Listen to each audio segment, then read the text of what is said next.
আসসালামু আলাইকুম। দেশের এবং দেশের বাইরে যে যেখান থেকে দেখছেন cook and kids with Rumana channel থেকে আমি রুমানা আপনাদের জন্য কোরবানি ঈদ স্পেশাল রেসিপি নিয়ে চলে এসেছি। কোরবানির ঈদ মানেই রসনতৃপ্তির নানান আয়োজন, আর এই আনন্দে তৃপ্তি আনতে আজ আপনাদের জন্য থাকছে স্পেশাল বিফ কাচ্চি বিরিয়ানি। আর এই বিফ কাচ্চি বিরিয়ানি তৈরিতে যদি আপনারা স্পেশালিস্ট হতে চান তাহলে ভিডিওটি মোটেও স্কিপ করা যাবে না। এই ভিডিওতে আপনাদের জন্য থাকছে পারফেক্ট কাচ্চি বিরিয়ানি তৈরিতে নানান ধরনের টিপস। চলুন তবে কথা না বলে বিরিয়ানি বানানো শুরু করি। আজ 1 কেজি পোলার চাল এবং 2 কেজি গরুর মাংস দিয়ে আমি বিফ কাচ্চি বিরিয়ানি তৈরি করব। মশলার প্রিপারেশনটা আপনারা দেখে নিন। দারচিনি নিয়ে নিয়েছি মাঝারি সাইজের 3 টুকরা, আর সেই সাথে এর মধ্যে যে মশলাগুলো থাকছে ছোট এলাচ 8 থেকে 10টি, আর কাবাব চিনি নিয়ে নিয়েছি 8 পিস। এটা খুবই স্ট্রং মশলা, সেজন্য এত বেশি দেওয়া যাবে না। আর স্টার মশলার অর্ধেক নিয়ে নিয়েছি, একটা বড় সাইজের স্টার মশলার অর্ধেক, এটা একটা স্ট্রং মশলা। আর লবঙ্গ নিয়ে নিলাম 5 পিস। শাহি জিরা 1 টেবিল চামচ। এই রেসিপিতে শাহি জিরাটা কোনো মতেই স্কিপ করা যাবে না। জয়ত্রী নিয়ে নিয়েছি 3 পিস, মাঝারি সাইজের 3টে জয়ত্রী নিয়ে নিয়েছি। আর গোলমরিচ 1 টেবিল চামচ। জায়ফল একটা ছোট সাইজের একটা জায়ফল নিয়ে নিয়েছি। আর এখানে পোস্তদানা আছে 1 চা চামচ। সবগুলো মশলা আমি গুঁড়ো করে নিব। এই রান্নাতে পেঁয়াজ আমি কাঁচা দিব না, সবগুলো আমি বেরেস্তা করে নিব। 2 কাপ উঁচু করে ভরে ভরে আমি পেঁয়াজ কুচি নিয়ে নিয়েছি। পেঁয়াজটা যতটা সম্ভব মিহি করে কাটবেন। এই পেঁয়াজগুলোকে আমি বেরেস্তা করে নিব। এখন যেটা দেখাচ্ছি সেটা হচ্ছে বাদাম। কাঠবাদাম আমি এখানে নিয়ে নিয়েছি 12টি আমি একটু ভিজিয়ে খোসাটা ছাড়িয়ে নিয়েছি। আর নিয়েছি 6টি কাজু বাদাম। আপনারা এই রান্নাতে যে কোনো একটি বাদামও ব্যবহার করতে পারবেন। বাদামগুলোকে আমি পেস্ট করে নিব। আর আলু নিয়ে নিয়েছি মাঝারি সাইজের বেশ কয়েকটি। আলুতে আমি একটু লবণ দিয়ে দিয়েছি, আর দিয়ে দিচ্ছি একটু জর্দা রং, তাহলে দেখতে একটু ভালো লাগবে। আমি হালকাই ভেজে নেব আলুগুলো। আপনারা যদি বড় সাইজের আলু নিতে চান তাহলে আলুটা মাঝখান বরাবর একটু কেটে নেবেন, তাহলেই হবে। আলুগুলোকে এখন আমি একটু অল্প আঁচে ভেজে নিব। ভাজাটা আমি দেখাচ্ছি না, আলু ভাজা আমরা সবাই পারি, সেজন্য আমি পরবর্তী কী করব সেটা দেখাচ্ছি। এখন আসা যাক পেঁপেটা আমি কীভাবে কাটবো। পেঁপের এই অংশটুকু কিন্তু আমি নিব না, এই অংশটুকু নিলে খেতে তেতো লাগবে, সেজন্য এই অংশটুকু ফেলে দিব। আর কোন অংশটুকু আমি কিভাবে নিব সেটাও দেখাচ্ছি।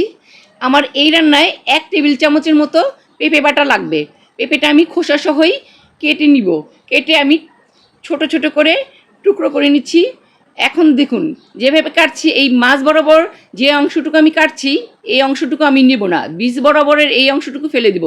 এই অংশটুকু নিলেও কিন্তু পেঁপে বাটা তেতো লাগবে, সেজন্য এই অংশটুকু আমি নিচ্ছি না। এখন এই বীজের অংশটুকু ফেলে পেঁপেটুকু আমি ছোট ছোট করে টুকরো করে নিব।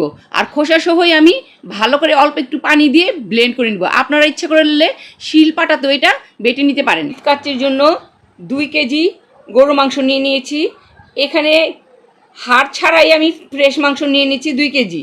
আপনারা ইচ্ছা করলে বোনটাও নিয়ে নিতে পারেন, সমস্যা নেই, খেতে খারাপ লাগবে না। আমি এখানে হাড় ছাড়াই নিয়ে নিয়েছি 2 কেজি। আর মাংসের পিসগুলো কিন্তু বেশ বড় বড় করে নিয়েছি। কাচ্চি বিরিয়ানিতে মাংসের পিসগুলো বড়ই থাকে। 6 টেবিল চামচ আদা রসুন বাটা দিয়ে দিচ্ছি। আদা আর রসুন একসাথে এখানে পেস্ট করা আছে। আদা রসুন বাটা দিয়ে দেওয়া হয়ে গেলে 1/2 কাপ টক দই দিয়ে দিলাম ফেটিয়ে। এখানে টক দইটা একটু ফেটিয়ে দিতে হবে। আর স্পেশাল যে মশলা বানিয়েছিলাম সেই মশলার পুরোটুকুই ঢেলে দিচ্ছি। মশলাটা পুরোটুকুই দিয়ে দিতে হবে। এই মশলাতে আরও দিয়ে দিব আমি পেঁপে বাটা আর বাদাম বাটা একসাথে দিয়ে দিচ্ছি। ম্যারিনেশনে সবসময় মশলাগুলো একসাথেই দিয়ে দিতে হবে। আর জিরার গুঁড়া দিয়ে দিলাম 2 চা চামচ, ধনিয়ার গুঁড়া 2 চা চামচ। এই মশলাটা আগে দেওয়া হয়নি, সেজন্য এখন দিয়ে দিচ্ছি। আর লবণটা স্বাদ মতো দিয়ে দিলাম। আর পেঁয়াজ বেরেস্তা করেছিলাম, সেই বেরেস্তা থেকে 1.5 কাপ তেল দিয়ে দিচ্ছি। এই রান্নায় আর কোনো তেল দিতে হবে না। কিছুটা বেরেস্তা দিয়ে দিলাম ম্যারিনেশনে। কেওড়া জল দিয়ে দিচ্ছি 1.5 চা চামচ। সেই সাথে গোলাপ জল দিয়ে দিচ্ছি 1 চা চামচের মতো। এগুলো এখন দেওয়া হয়ে গেল। মাংসটা আমি ভালোভাবে, আর এর মধ্যে যা জিনিস দেইনি সেটা হচ্ছে মরিচের গুঁড়া দিয়ে দিব 2 চা চামচ। এখন মশলা সব কিছু দেওয়া কমপ্লিট, ম্যারিনেশনের পালা। ভালোভাবে মশলার সাথে মাংসটা আমি মেখে নিচ্ছি। মশলা মাখানো হয়ে গেলে 2 ঘন্টা আমি রেস্টে রাখবো। এইখানে কিন্তু মাংসটা 2 ঘন্টাই রাখতে হবে, এর চেয়ে কিন্তু কোনো মতে কম রাখা যাবে না, একটু বেশি রাখলেও সমস্যা নেই। মাংসটা যেহেতু আমি রান্নাতে আমি কাঁচাই ব্যবহার করবো, সেজন্য 2 ঘন্টা আমি রেস্টে রাখছি। আর ঘন দুধ দিয়ে নিলাম 1.5 কাপ। এই 1.5 কাপ ঘন দুধের মধ্যে কিছুটা জাফরান দিয়ে দিচ্ছি। জাফরান যদি কারোর কাছে না থাকে তাহলে আপনার দুধটা এইভাবে দিতে পারেন, তবে জাফরানটা দিলে কাচির স্বাদ কিন্তু দ্বিগুণ হয়ে যাবে। এইখানে কিন্তু স্বাদটা নির্ভর করে, জাফরানের উপরে কিন্তু অনেকটাই নির্ভর করে। জাফরান দিলে খেতে আরও বেশি মজা হয় কাচ্চি বিরিয়ানিটা। পোলার চাল 1 কেজি চাল ভালোভাবে ধুয়ে নিয়েছি। ভালোভাবে ধুয়ে নিতে হবে যেন পানিতে কোনো সাদা ময়লা না থাকে। ভালোভাবে ফ্রেশ করার পানি ধোয়ার পরে দেখুন পানিটা কিন্তু বেশ স্বচ্ছ হয়ে গেছে। এখন এই চালটা আমি আধা ঘন্টা ভিজিয়ে রাখবো। কেউ চাইলে 20 মিনিটও ভিজিয়ে রাখতে পারেন। ভিজিয়ে রাখার পরে আমি চালটাকে ঝরিয়ে নিব। আধা ঘন্টা ভিজিয়ে রাখছি চালটা। চুলায় পানি দিয়ে দিচ্ছি 4 লিটার। পানিটা বেশি পরিমাণে দিতে হবে। এর মধ্যে দিয়ে দিচ্ছি 3 চা চামচ লবণ, হাফ চা চামচের মতো শাহি জিরা, 4টা লবঙ্গ, 4টা এলাচ, আর সেই সাথে 2 টুকরো দারচিনি দিয়ে দিচ্ছি। এই পানির মধ্যে এগুলো দিয়ে মশলাগুলো দিয়ে ভালোভাবে আমি সিদ্ধ করে নেব। পানি সিদ্ধ হয়ে গেলে এর মধ্যে চালটা দিয়ে দিব। চালটা আমি আধা সিদ্ধ করে নিব, 50% আমার সিদ্ধ করতে হবে। চালটা আমি 50% কীভাবে বুঝবো? যখন দেখব চালের মধ্যে মাঝখানে একটু সাদা ভাব আছে, 2 সাইড ঠিকই স্বচ্ছ হয়ে গেছে কিন্তু মাঝখানে একটু সাদা রয়েছে, ঢাকায় ভাষায় যাকে আমরা বলি মাইন। এই অবস্থায় আমরা চালটাকে ঝরিয়ে নিব। এর বেশি কোনো মতেই সেদ্ধ করা যাবে না। তো চালটাকে আমি ঝরিয়ে নিচ্ছি। দিয়ে দিচ্ছি মাংসে 1 চা চামচ চিনি, আর সেই সাথে দিয়ে দিচ্ছি 4টি তেজপাতা। যদি কেউ চিনি না চান খেতে তাহলে চিনিটা দিবেন না, তবে কাচ্চির মধ্যে কিন্তু একটু মিষ্টি মিষ্টি ভাব থাকে, সেজন্যই 1 চা চামচ চিনি দিয়ে দিলাম। এখন চিনি আর তেজপাতা দিয়ে মাংসটাকে আমি আবার একটু মেখে নিব। মাংসটাকে এখন মেখে নিচ্ছি। যেই হাঁড়িতে আমি কাচ্চিটা বসাবো সেই হাঁড়িতে আমি মাংসটা ট্রান্সফার করে নিচ্ছি। এর মধ্যে দিয়ে দিচ্ছি কয়েকটা কাঁচামরিচ, সবুজ দেখে আমি কাঁচামরিচ দিয়ে দিলাম, একদম ফ্রেশ কাঁচামরিচ। এর মধ্যে দিয়ে দিলাম কয়েকটা আলু বোখরা, 3-4 পিসের মতো আলু বোখরা আমি দিয়ে দিচ্ছি। আর এখন ধাপে ধাপে সব জিনিসগুলো দিয়ে দিব। কিশমিশ দিয়ে দিচ্ছি 12 থেকে 15টির মতো।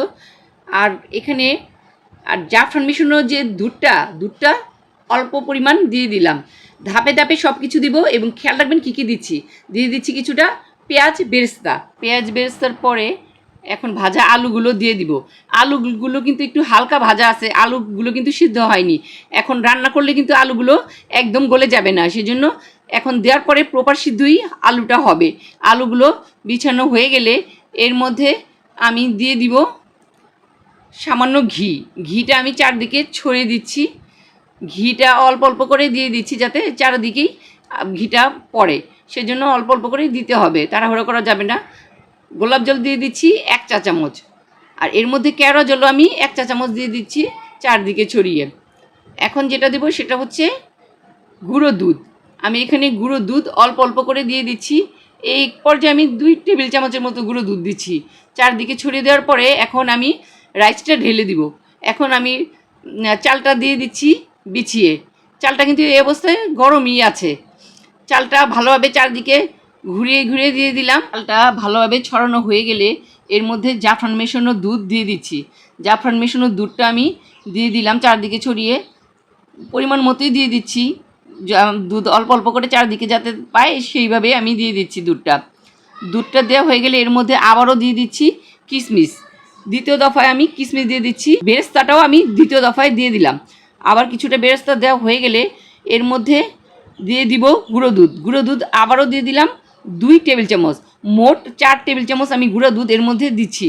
আবারও দিয়ে দিচ্ছি গাওয়া ঘি আমি দিয়ে দিচ্ছি। ঘিটা আপনারা ভালো ব্র্যান্ডেড নেওয়ার চেষ্টা করবেন, তাহলে সুন্দর ঘ্রাণ আসবে। চারিদিকে ছড়িয়ে দিচ্ছি ঘি। এখানে আমি 1.5 টেবিল চামচের মতো ঘি দিচ্ছি। ঘি দেওয়া হয়ে গেলে এর মধ্যে আবারও অল্প পরিমাণ গোলাপ জল আর কেওড়া জল ছিটিয়ে দিচ্ছি। আর সেই সাথে যাতে কালারটা সুন্দর আসে সেজন্য অল্প একটু জর্দা রং দিয়ে দিচ্ছি।